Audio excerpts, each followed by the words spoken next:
Kevin McAlee is there getting us the report from Washington, D.C. Let's now shift our attention to the other big story that we are tracking on WION, where Japan and the United States have now formally signed a bilateral trade agreement that is expected to put the American farmers back on a level playing field with their international rivals through reduced tariffs on agricultural products. Now, the agreement was reached late last month between the Japanese Prime Minister Shinzo Abe and Donald Trump, but the two countries had been working to finalize the text of the treaty. The United States hopes to put the pact into force on the 1st of January. Now, Trump has also sought to reduce his country's chronic trade deficit with Japan and also mollify the U.S. farmers who are bearing the brunt of the abrupt U.S. withdrawal in 2017 from the Trans-Pacific Partnership Regional Free Trade Pact. Now, the agreement will also lead Japan to eliminate or reduce tariffs on an additional $7.2 billion of U.S. food and agricultural products. In 2018, Japan had imported almost about $14.1 billion in terms of U.S. food and agricultural products, and $5.2 billion were already duty-free.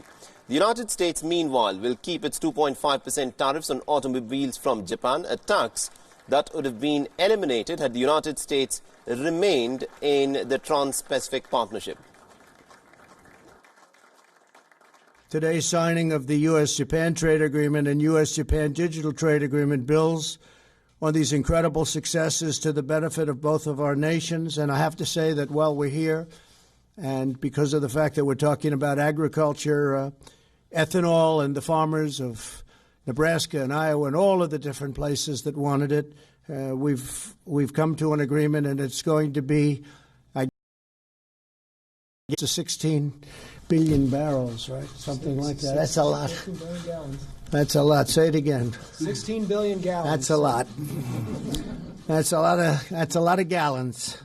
So I think they should like me out in Iowa and all of the different places. I think so.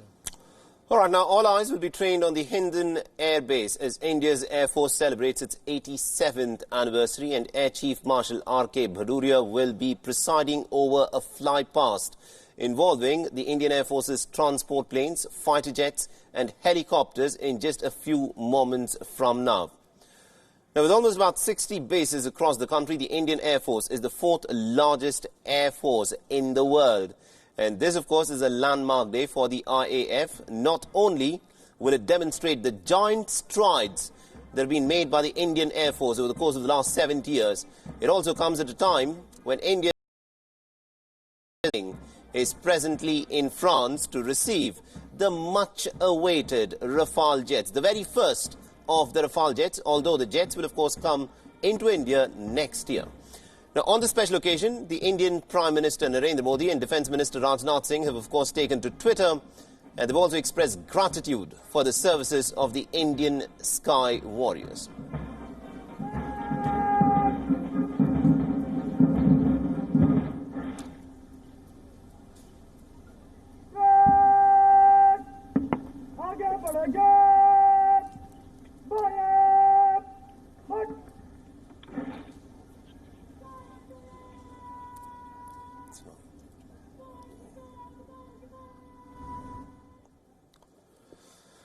And also before the celebrations, the flypast, the Air Force Chief paid floral tribute to India's martyrs at the War Memorial.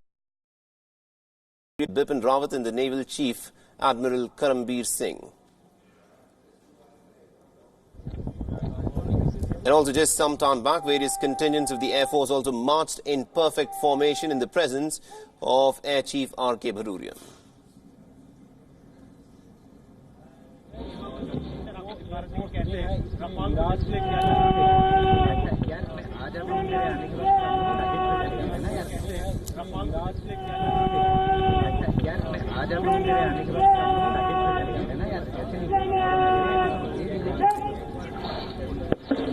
Now, what you're looking at are live scenes from the Hindon Air Base. Now, the march past, of course, came after the Akash Ganga team had dived out of an AN-32 aircraft bearing the Indian flag, much to the delight of those who had gathered at the Hindon Air Base.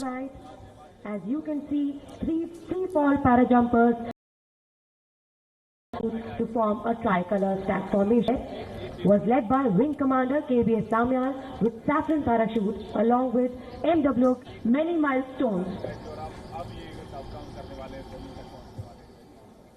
But the highlight of the day, of course, will be the flypast. On display will be the likes of the Chinook helicopters, the Apache attack choppers, and also the transport planes such as C-130J Super Hercules, and also the Globemasters.